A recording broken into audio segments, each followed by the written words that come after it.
about yourself, concerning yourself. Malacanang just said to Duterte supporters that they should also encourage you to come back to the Philippines and face the arrest warrant from the House of Representatives. Sir, what do you say to this? I cannot come home. I have to defend my president as a member of the List Council of the ICC at The Hague. Yan naman po ay alam na ng lahat na sa mulat mula. Una po, ako yung kauna-unang Pilipino na naging miyembro ng List Council. Ngayon po, 5. 3 doon sa 5, 2 doon ay dati kong kasama. In fact, my 2 former partners are representing the victims. Kaya po kami naghiwa-hiwalay sa law office because of yung 2 kong partners opted to represent the victims. And after my stint as spokes, of course, I said, I've already been advising the president on ICC even when I was spokes. And I can confirm that as early as 2019, I have been advising him on ICC matters. So, kinailangan po kami maghiwa-hiwalay as a law office and as legal partners. No? So, I'm sorry, I cannot come home. I have to defend my president. And as a follow-up to that, lang, no, my question, are you saying, attorney, that you are willing to face the case after this entire thing? Well, nakabinbin po ang aking petition sa Korte Suprema para ideklarang labag sa saligang batas yung investigasyon na ginagawa nila at walang basihan yung paghingi ng mga dokumentong hinihingi sa akin. Paulit-ulit ko naman pong sinasabi, hindi ko po tinatakasan yan. Inaasahan ko naman po na magdedesisyon ng Korte Suprema at susunod tayo sa desisyon ng Korte Suprema. Ulitin ko po fake news po yung sinasabi nilang pugante ako dahil ang pugante po ay tumatakas sa isang arrest warrant na inisyu ng isang hukuman. Ang arrest warrant po ng inisyu ng Kongreso ay para lamang sa isang resource person para dumalo sa isang pagpupulong at magsumiti ng mga dokumento. Wala po akong ginawang krimen na naging basihan para sa pag-issue ng warrant of arrest ng lehislatura. And before ko po ipasa kay Gretchen, I think she has a question. My final question is how the Vice President is also reacting to updates at home regarding additional names na involved daw sa reimbursement ng funds ng OVP.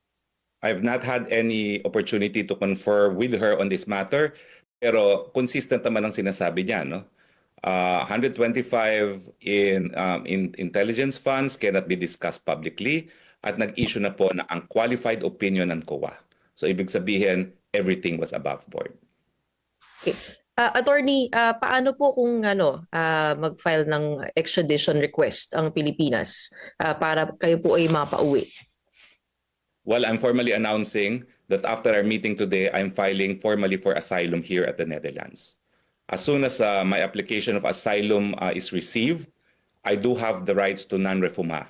Non-refoulement under international law means, number 1, non-deportation until matapos yung investigasyon if I'm entitled to asylum status, and number 2, prosecution for illegal entry. Pero legal naman ang pagpasok ko dahil meron akong visa. No? Pero naniniwala ako na yung warrant of arrest ng Kamara de Representante ng WAD Committee ay mapapatunay ng unjust prosecution. Kasi dito sa Europa, unheard of yung isang warrant of arrest na indefinite ang lifetime, number 1. Number 2, walang bail. So, at number 3, malinaw naman yan na ito isang investigasyon sa Pogo na nais nilang talagang i-link si dating Presidente Rodrigo Roa Duterte, no? At malinaw na sa tingin ko ang political motivation behind the investigation on the Pogo dahil ang sinasabi ng WAD Committee, si Presidente raw ang nag-legalize ng operation ng Pogo even if it has always been there, no? Since time pa ng Aquino government, no? So I am confident. I am confident that I can prove political persecution through unjust prosecution ng WAD Committee. When was that filed, attorney, yung application for asylum, and how long do you expect that to be acted upon? Well, I'm filing it immediately after our meeting. Okay, so I'm heading in the afternoon. The place of filing is medyo malayo, 3 hours, so I expect to spend the night there. And there's a whole procedure that I need to comply before they give me proof that I am an asylum seeker and a temporary residence in the Netherlands as soon as they receive my application for asylum. Okay. Ano pong korte? I'm sorry? Sa Dutch courts po ito? Hindi, it's just the parang counterpart of the Commission on Immigration and Deportation. Ang You tawag came nila from Dubai, INS. attorney. Ano pong tawag, sir? Ano pong tawag? INS ang tawag, INS. Well, INS. do you have the complete name? O, ano ba yung complete name na yung INS? Sige, we'll just Google. Oo, Google nyo na lang. Pero ibig sabihin, attorney, you came from Dubai as reported in the Philippines. Well, I don't have to answer that, please. Ang alam ko is I don't have a warrant of arrest, I don't have a whole departure order, and I can only confirm I'm now in the Netherlands. Secretary, Just a follow-up, sir, on the question of Gretchen. Ito po kasi galing sa kay Congressman Barbers. Can you just kindly respond to this? I understand that you're filing your asylum, pero ito lang, ang sinasabi niya, may standing contempt order pa rin ang Quadcom sa inyo at sa misis ninyo. Kaya dapat mag-report ang Bureau of Immigration sa Quadcom kung paano kayo nakalabas ng bansa at saan kayo dumaan. Would you care to respond to this? Tapos sabi niya, kabilang lang dito, and let me quote, habang nasa ibang bansa si Roque, hindi siya pwedeng hulihin. They agree to this kasi jurisdictional ang contempt order ng Quadcom. Pero pag nasa Pilipinas si Roque, kailangan i-serve sa kanya ang detention order ng Quadcom. Nilinaw ni Barbers na hindi ito panggigipit, pero isa rin kayo sa mga abogado ni Duterte sa The Hague bago raw maaresto si Duterte na contempt na ng Quadcom kayo. Kaya dahil sa pambabastos sa mga patawag ng komite at sa investigasyon nito, wala raw itong kinalaman sa pagiging ICC accredited lawyer po ninyo o pagiging abogado ni Duterte. Kaya baka raw nag-i-imagine lang kayo ng mga ganitong dahilan. Sir, please. Wala naman akong binabanggit na may relasyon yung WAD committee at yung panunupil sa akin, no? But the reality is, sa mulat-mula, alam nyo naman lahat na iilang Pilipino lang ang nasa list council ng ICC. At alam nyo namang naroon ako. Pangalawa, sa mulat-mula, ako po'y spokesperson pa. Yung first time pa ako naging spokesperson, as early as nagkaroon ng international report na merong nag-iisip na magsampa ng reklamo laban kay Presidente Duterte, ako na po talaga ang exclusive advisor ni Presidente Duterte and ICC. Unfortunately, nawala nga po ako sa gobyerno at nawala na po yung aking lead, kumbaga, in advising the President on the ICC. Everything happened when I no longer headed an interagency committee dealing with the ICC issue. No? And I think things happened after I resigned as spokes to run as senator in 2022, and all initiatives were pursued by then DOJ Secretary Maynard, later on OSG, as well as ES Medellea. So doon natapos yung aking, kumbaga, active involvement on advising the President on ICC matters dahil nangampanya na nga po ako. No? So hindi po nila mapagkakait na ngayong naririto na ang kaso ni Duterte, iniisip ko isa sa dahilan kung bakit nila ako ginigipit ay para mawalan ng legal representation ng Presidente. Now, totoo po na marami namang nasa list council. Pero wala na pong ibang list council member siguro na pamilyar sa Batas Pilipinas, Batas International, at yung political context ng pagsasampa ng kaso ito. So, 5 lang pong Pilipino yan, yung 2, counsel for the victims, di ko po kakilala kung sino pa yung 2, but I don't think Barbers can deny na sa mulat-mula, pinalano nila talaga ang pagpapadala dito kay Presidente Duterte para mawala ang tinik sa kanilang mga buhay na magkaroon ng Marcos Forever. Kung matatandaan nyo po July of 2022, nag-briefing kami sa Malacanang. Pinabayad ko si Presidente Duterte ng 20 pesos para hindi ako makapagsalita sa labas kung anong pinag-usapan. Pero alam naman po natin yan tungkol sa ICC yan. At sinabi niya, hindi makikipagtulungan. Pero as early as August, meron ng kontrang statement si Justice Secretary Remulla as relayed to me by Reuters. In fact, it was not featured prominently in the Philippine media, and it was Reuters that asked me to comment. Abay, iba na po sinasabi, mere 1 month after the President declared that we will not cooperate. At alam niyo naman yung sinabi na ni Secretary Remulla, which is now consistently what he has been saying, that nagkaroon daw ng red notice, they have to cooperate, which is of course not true. Siguro Secretary, Attorney Roque, one more thing. Secretary Henry Uric sa DCRH. How's the morale of the president, of the former president at the detention center? Kumusta ang moral po niya? Ang sabi ni Vice President Duterte, na promote ko na, no? Ni Vice President Duterte ay mukha namang in high spirit siya. At ang sabi nga niya, pinauuwi siya ng pilit ng tatay niya. Dahil sabi niya, umuwi ka na at magtrabaho ka sa Pilipinas, no? So tatay pa rin and very concerned about the Philippines pa rin. Pero Secretary, nakakakain ba siya? Nakakainom ba siya ng gamot? Wala ba siyang iniindang sakit? Nakakatayo ba siya mag-isa? Paano ang kanyang pamumuhay ngayon sa loob ng kulungan na mag-isa?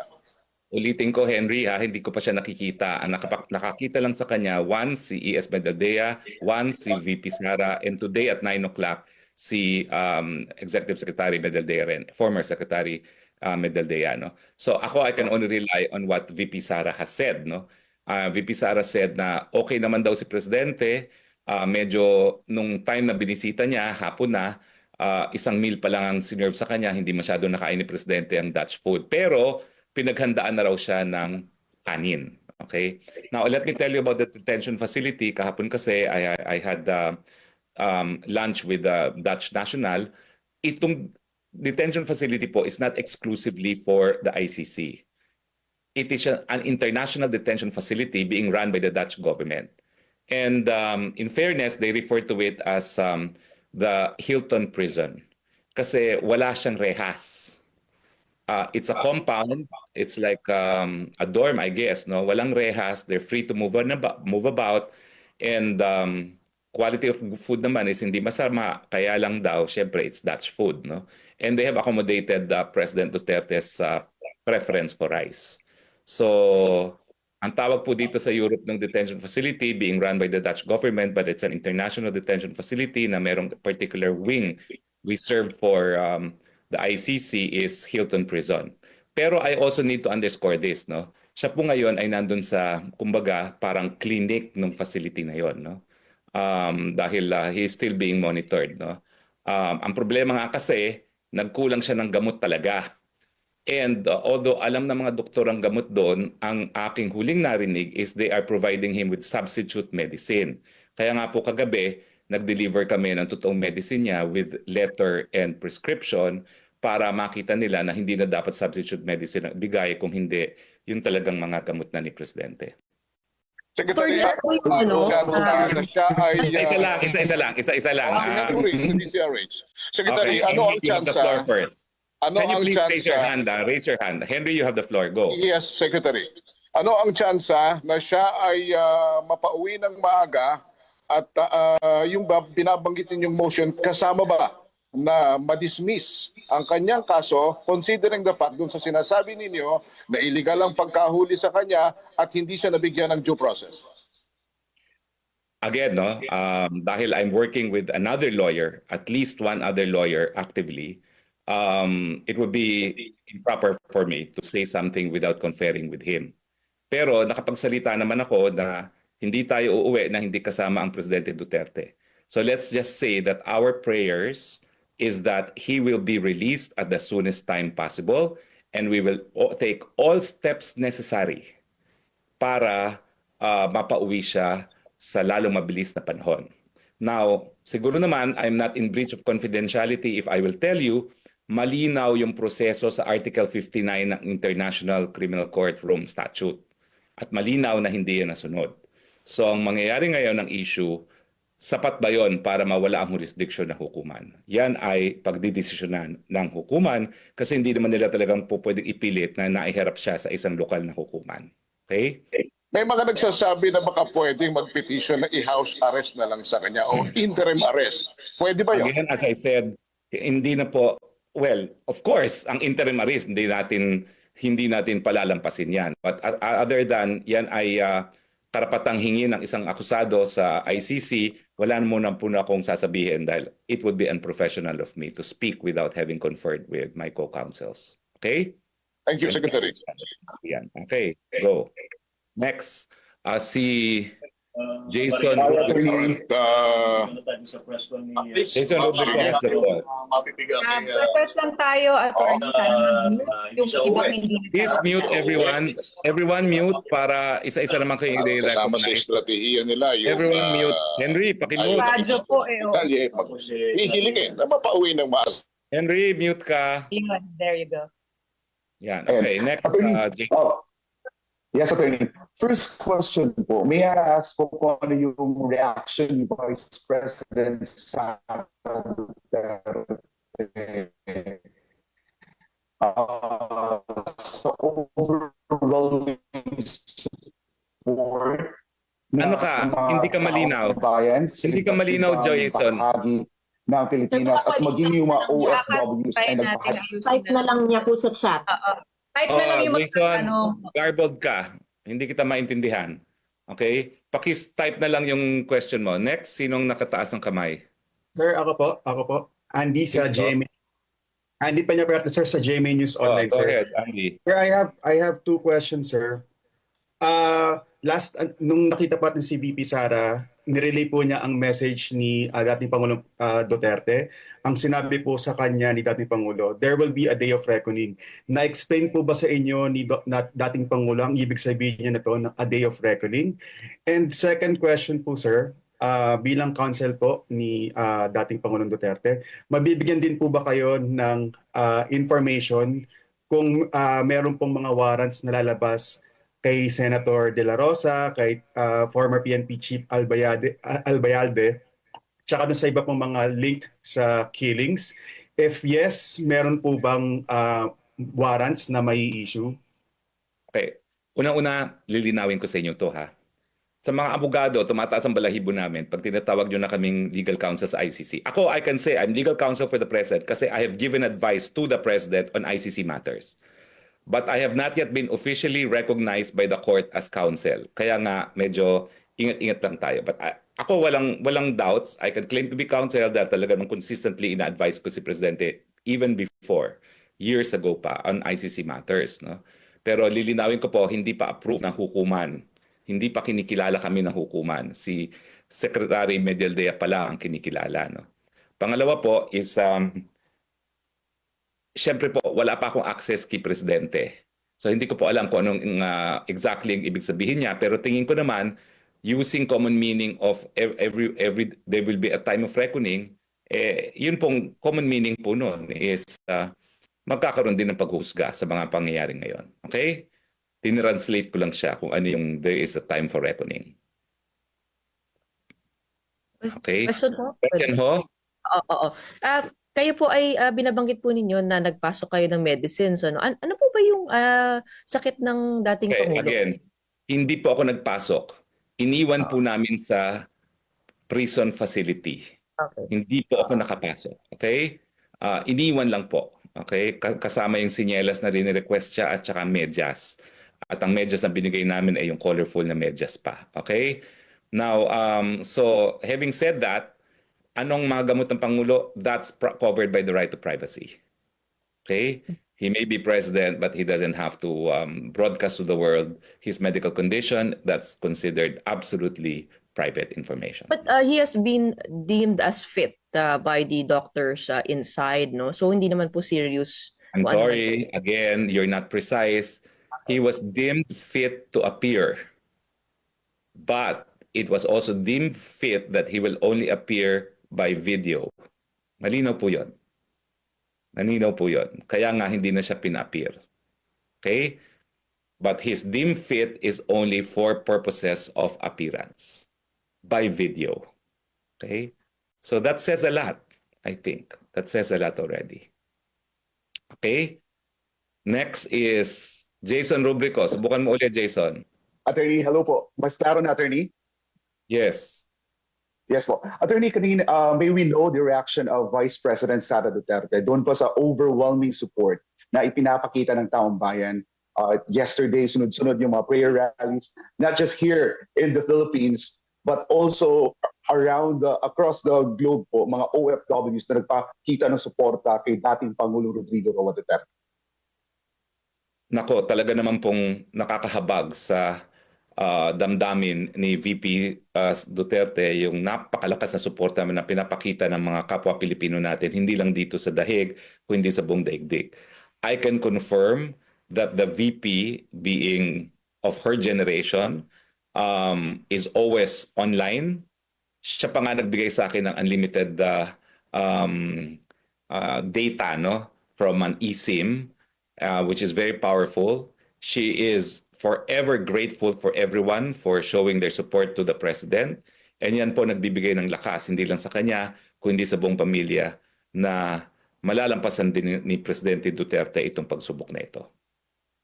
Attorney, usap-usapan po online yung paggamit ng litrato ng mga yumaong individual ng makakaliwang grupo sa EJK rally.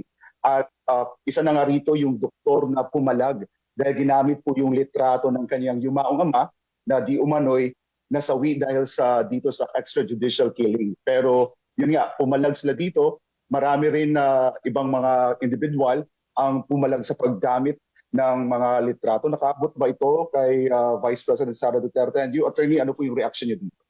As I said, mas bata si VP Sara sa akin, mas teki yan. In fact, siya lahat ang nag-ayos ng aking communication requirements, no? Including my eSIM, no? Kaya malakas ngayon ang aking Wi-Fi, no? So alam po niya yan, she's forever grateful. Pagdating doon sa mga fake news, ang aking payo lang sa publiko, mag-ingat po tayo sa fake news at kaya nga natin gagawin na itong regular press briefing nang wala na pong hindi pagkakaintindihan dahil sa fake news, no? At kaya ko rin po hiningi na magsama-sama na tayo dito sa isang GC at isa na lang briefing dahil we are terribly undermined po. Ang nandito pa lang ako, E.S. Medaldea, VP Sara, and Robin Padilla. So between the welfare of the president and the legal requirements, and then Hoffman, no, you can appreciate na talagang we are really undermanned right now, no. So I ask for your indulgence, talagang dito tayo mag-uusap. Okay? So wala na? Sure. Oh yes, then. Just to clarify yung composition ng legal team, we were also informed na kailangan ang mga miyembro ng legal team. Sabi nyo nga, di ba, ICC accredited. So, paano nagawa ko? Wait. Unang-una, it's not an absolute rule. But of course, it's the caveat of the client, of the accused. Because international criminal law is not only a branch of international law, it's a further subspecialty of international law. And unless you have specialized training and experience in this field, talagang everything will be Greek to you. It's not enough that you're a Philippine lawyer and appear, although there is no disqualification. Kaya nga, hindi ko alam kung nagawa na ito ng registry eh.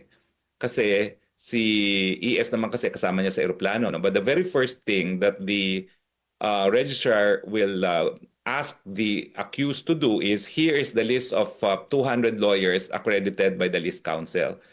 And the criteria, a single criteria is proven competence in the field of international law. Okay? So you may hire lawyers outside of the list subject to the caveat that it's a specialized field of international law. Okay. Kasi po yung nabanggit nyo, halimbawa si VP Sara, hoping also to be accredited also by the ICC, tama ba? Or just to be recognized as a lawyer? It's not a requirement to represent that you're part of the list, but of course, if you're going to ask the court who should represent you, they prefer that you choose someone from the list kasi nga may proven competence in the field of international criminal law. Ulitin ko po ha, kung mag-a-apply si VP Sara, it's only because she needs access to the president. And as a family member, mukhang every visit requires communication with the detention facility. So just to be clarified, para hindi po kami magkamali, so we will say na parang nagpapalista siya as a legal counsel of the president, not ICC. No, CBP. legal counsel of the Of the president. president. To Okay. give her a counsel's access to an accused while under detention. And Which one should last, be bettered, no? Na hindi po pwedeng pagbawalan. Samantalang ang magbisita ng pamilya ay subject to restrictions. okay, and alam, kayo sir, di ba, nagpapa-add kayo as ICC legal counsel? Yes, dahil nasa list naman talaga ako. Okay? Okay. let me just take this opportunity, sir, kasi yung mga mga victims' family are saying they're being trolled by the Duterte supporters, and sabi ng kanilang counsel, it will help the case and it will affect yung case ni dating Pangulo. Reaksyon nyo lang po doon. Wala po akong reaksyon doon dahil hindi ko naman alam kung tinotroll sila eh. Hindi ko alam kung sino sila. Malalaman pa lang po namin kung sino sila kapag reveal na ng prosecution. Kaya nga po, sa lalong mabilis na panahon, dapat magbuo na itong legal team kasi magsisimula na po yung proseso ng discovery. Sa But you ngayon po, don't encourage. iba po ang sistema ng ICC, hindi gaya sa Pilipinas na may preliminary investigation, magsasubmit ng complaint affidavit at counter affidavits. Dito po wala. Everything was done unilaterally by the prosecution, and it is only now that we will find out kung anong basihan. Pero I have this as an observation. Akala ko ba libo-libo ang sinasabi nilang pinatay kaya naging crimes against humanity? Nagulat na lang ako na 43 ang sinasabi nila, no? Nasaan yung libo-libong sinasabi nila, no? At paulit-ulit naman nilang sinasabi yan na pinapatay daw ng Pangulo, di umano ang libo-libong tao. Pero nung binasa naman yung akusasyon kay Presidente, ang binanggit 43. Over a period of 8 years, no? So 43 divided by 8, how many is that? Okay. But we don't encourage attacking or trolling anybody from any side. Well, what I can say is that we have freedom of expression. Let a million flowers bloom. After all, the true test of truth is the power of an idea to be accepted in the free marketplace of ideas. Okay? Yes, si Gretchen. Tama po kayo, no, yung 43. But the lawyers are saying that this is a representative sample, and also when it comes to the war on drugs involving law enforcement, mahirap mag-build ng case. So dahil na rin yung mismong police ang involved dun sa collecting of evidence. So hindi naman sa no, pero yung 43 hindi po ba ganoon naman talaga sa korte na pipili lang talaga ng mga strongest cases to present before the chamber? You know, I'm speaking as an academic and as a lawyer, not as counsel. Crimes against humanity, widespread and systematic attack against civilian populations, knowing that it is being directed by civilian populations. Next is the propaganda of the complainants. Libo-libo raw sila. Pero ba ngayon, lumalabas 43. I leave it at that. It speaks for itself. Pwede ko po itanong lang din itong sa Rome Statute Article 59 po na nabanggit ninyo. Doon sa press con po natin sa labas, you also mentioned a South African case. Pwede Yes. po bang malaman kung anong case po yun? Yung tinitingnan po ninyo? Ibrahim versus Minister. A decision of the Constitutional Court of South Africa. Ano po na? Mayroong isang apartheid leader, kinidnap nila sa ibang bansa, dinala sa South Africa. Ang tanong, yung pangingidnap ba, dapat bang maging dahilan na mawalan ng jurisdiction ang hukuman? Ang sagot ng South Africa Constitutional Court, yes, because you cannot right a wrong by committing another wrong. And that the legality of the arrest by which jurisdiction was acquired over the person of the accused should be reason enough to divest the court of jurisdiction to continue hearing the case. Okay. Ibrahim versus Minister. Final question po, no. Dito po sa mga visitation rights ng dating Pangulo, sino-sino po yung allowed? At si Senator Robin Padilla, ano po yung kanyang grounds kasi hindi po siya official family member? Siya po ay presidente ng PDP Laban at sa gitna po tayo ngayon ng isang halalan. Kaya po talaga siya naririto, hihingi siya ng instruction kay Presidente kung anong gagawin sa kampanya ng PDP Laban. And I think that's a valid reason for him to be allowed to see the President, being the chairman of PDP Laban. Siyempre, ang mensahe naman ng Presidente, vote straight PDP Laban. Sir, just a clarification. Yes. Okay na po, sir. Sir, just a clarification dun sa Sino to? qualification. Sir, si Maris. Maris. Okay, Maris. Okay. Sir, si Maris. Just a clarification, enlighten us, especially me as a layman. Sir, kapag halimbawa magre-represent kayo sa presidente sa ICC, you don't need any additional license. As long as you have the expertise on international law, that would be enough as a qualification to represent the former president. That's not accurate. Okay, You need can not enlighten know us, sir. anything about international law, and you can still represent the president if you're a member of a bar. Pero how will you know what they're talking about if you're completely clueless about international law? Mhm. So it's not a bar. It's just that the registry maintains the list kasi nga proven competence in international law ang requirement to be in the list, no? So at least if the accused will choose from the list counsel, there's at least the assurance that he's been pre-screened to know what he will be talking about as counsel before the ICC. National councils to represent, and you will be applying for that. You don't need It's not a any requirement other. that you be in the list a council. requirement. But there are rights of list council members, of course, na they may not be able to avail kasi meron kaming advocate in the court. So for instance, no, if I feel I'm not being accorded the right to visitation, then we can complain to our advocate and it can be sent to the court and acted upon. It works as a bar association. So it represents the lawyers appearing before the ICC, specifically the concerns on parity of arms. Kasi talagang lahat ng karapatan binibigay lang nila sa prosecution. All right, sir. Thank you.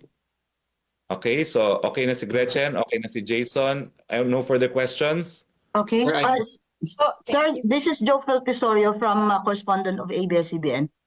Yung question ko lang, you said that restricted kasi yung access ng family. In your experience, how long did it take you to get access to ex-President Duterte? And darating po yung pamilya ni ex-President Duterte in the coming days. So how will it go when it It's comes to limited. getting All access? visits to the detainees are limited to 1 hour. And all are subject to approval if you are family. Kaya nga importante sa amin as lawyers to be accredited kasi we don't need their approval. Kailangan pa rin actually ng approval kasi si E.S. Medellea cannot go in and out, no? He also has to notify them when he wants to come, no? Pero they have more counsels, of course, accredited and recognized counsels by the court know that the right to counsel is one of the basic and fundamental right of all accused in the ICC. And then follow-up lang po, yung 1 hour na visit na yan, how long did it take you to get the permission? Si E.S. Medellea yun, no? Si E.S. Medellea kasi, as the accompanying lawyer, was recognized as early as possible as lawyer, no? So siya naman, he filed it the day before. And he was only notified on the day itself na pwede na siyang pumunta. So mabilisan because otherwise, hindi matutuloy yung proceedings na walang counsel na present si Presidente Duterte, no? So they also had to make sure that the president was represented by counsel on the first hearing. Yung kay Vice President Sara po. Kay Vice President Sara, okay, final niya on that same morning. It was not officially approved, but she was promised that as next of kin, they will make it happen after the hearing. Kasi medyo siyempre nairita ako nung nalaman ko na hindi nila pinayagan. Nagsalita nga ako remember? Nagsalita ako outside of the court na this is a travesty of justice. No? This does not speak well of international criminal justice na yung next of kin hindi pa nakikita yung akusado. So actually, it was an accommodation to the Vice President. And I also demanded that the protocol officer of the court should arrange that an incumbent Vice President should visit under detention. So it's a combination of protocol, combination of pressure. Pero as you can see, hindi rin approve yung application ni VP Sara's family member to visit this weekend. And I do not, and as of now, wait, let me check.